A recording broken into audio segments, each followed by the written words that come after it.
Hello everyone and welcome back to JCTV. My name is Chris Sansom and this little thing down here trying to play with me here is Sydney. And as you can see by the large image above me here, we are going to be reviewing Saints Row Get Out of Hell today. Um, and I know that I said that I was having some slight technical issues, but as you can see those have been resolved. So let's get this show on the road then. Give me just a second to switch over my screen here. All right, so now we're switched over. So I'm going to continue my campaign that I was doing on Saints Row. You just get comfortable here while Sydney attempts to play as well. Hi, Sid. All right. So the first thing you'll notice is that Johnny Gat is a little burned up there. That's actually not injury. That is his demonic power that he has gained for this installment. And fortunately, Kinsey Kensington is a little, a little better acclimated, let's say. Considering she's not all burned up. Don't mind if I do. And what's cool is that you can, while the name of the game is Johnny Gat, you can play as Kinsey Kensington too. You can easily switch back and forth with them and play as, I believe you can play as either one in any instance of the game. Alright, so let's get out into hell here. Now you will notice that the city of Steelport is looking significantly more demonic-y, and that's because we're not in Steelport. We are actually in hell, for those of you who don't already know that. And because we are playing as Johnny Gat and he has demonic abilities, we're going to be showcasing a few of those during this review. So the first, remember in a lot of this game plays exactly the same as Saints Row 4 did. You do have multiple powers. You're able to summon other little demons here. Let me use them. There you go. And granted, a lot of my powers are highly leveled up at this point. At first, you only get just one imp, and he's just kind of useless. But after a while, you're able to get a little army, a little squadron in there of imps that you're able to sick on enemies. And I can detonate them and blow that up. Well, it didn't blow up very good. But and so that's one of your powers. You also have the blast power, which comes back from Saints Row 4. And with this, you're able to turn enemies into stone for a brief period, which is nice. And I'm being attacked. That's lovely. Alright, and then, of course, they're brought back the stomp power, so let's get some stomping going on. And so that's got a variety of different ways you can use that. Alright, now as you notice, I just grew wings. That's because I'm jumping. You can jump into the air quite high, and then you just hit the sprint button, and it will allow you to fly. This is actually the first installment of the Saints Row franchise where you can truly fly. And now, granted, it is not 100%. You don't have unlimited flight here. It is restricted by your stamina. It is also restricted by by your momentum. So when you first start, you start your flight. You are able to fly for a short period, but then you probably can't see them actually because my head's in the way here. But behind me is on the screen in the game is a meter that shows how many flaps of your wings you have. And that when you first start the game, I believe you only have one or two, but I've been upgraded to where I actually have 5. So you're able to flap his wings there, and that gives you a boost of speed and also a little bit of a boost of height. That allows you to continue your flight. I can sit here and fly forever if I want to, given that I have sufficient momentum and sufficient stamina. So let's, and as you can see, I've been picking up these little clusters, which are just like the data clusters from Saints Row 4. So those are what you use to amp up your powers. There are a bajillion of them. I saw on the collector thing that there's like over 900 of them.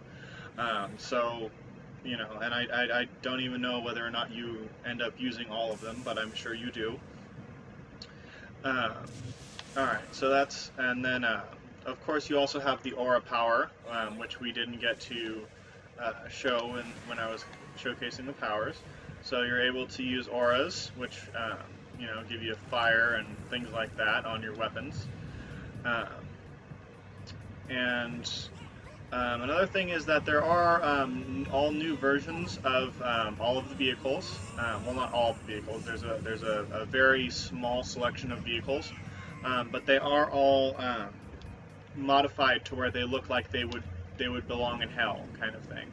So they're all kind of, you know, they're all missing doors. They're all kind of half blown up, you know, the garbage truck has horns on it and has fire. So that's nice. One of the other things that you will learn very quickly is that all of these vehicles are completely useless, they kind of took that into account. There is no vehicle customization because you're not going to be using it. Which that was one of the things that I didn't really like in Saints Row 4. Was, you know, yes, it is nice that they did include the vehicle customization, but there was nothing added to it. It was just pasted on from Saints Row 3, which honestly, not that big of a deal.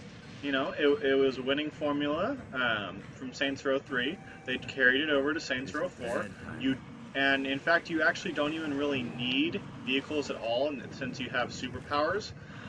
Your sprinting is able to allow you to go faster than any car, so it very much doesn't. The cars don't really impact you. They're pretty much just cannon fodder. And speaking of cannons, there is a variety of new weapons, all of which are, of course, hell themed. They really did go all out when it comes to hell. Like, for instance, I have a flaming paddle here with spikes on it as the new melee weapon that replaced the penetrator. So let's get a grunt here and test it out real quick.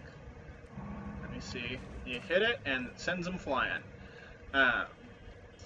And there's actually a mini game where you have to hit other people into in these flying rings, and that's one of the new diversions that they brought in. Another thing is there are the 7 deadly weapons based on the 7 deadly sins. As you notice, there are actually 7 different weapon types aside from your melee, and so they have 7 different weapons in order to fill each of those slots. For instance, I actually only have 2 right now. I have Gluttony, which is you spray this pink. We're gonna call it stomach acid. It's because it's stomach acid.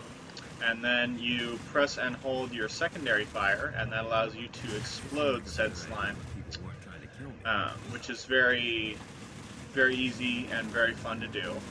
And then the next one that I have is actually Greed, which is the dual SMGs.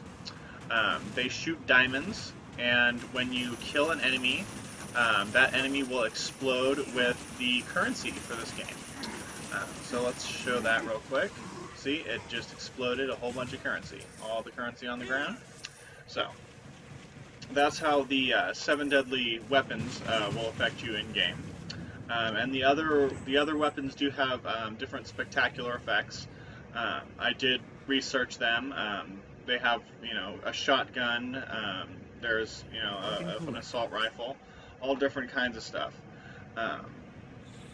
Now, one of the things that I did notice at first, I think they might have patched this, but at first, when I first started playing it, there wasn't really much of a aim assist. you would just, you know, pull your gun, and you would just aim straight forward.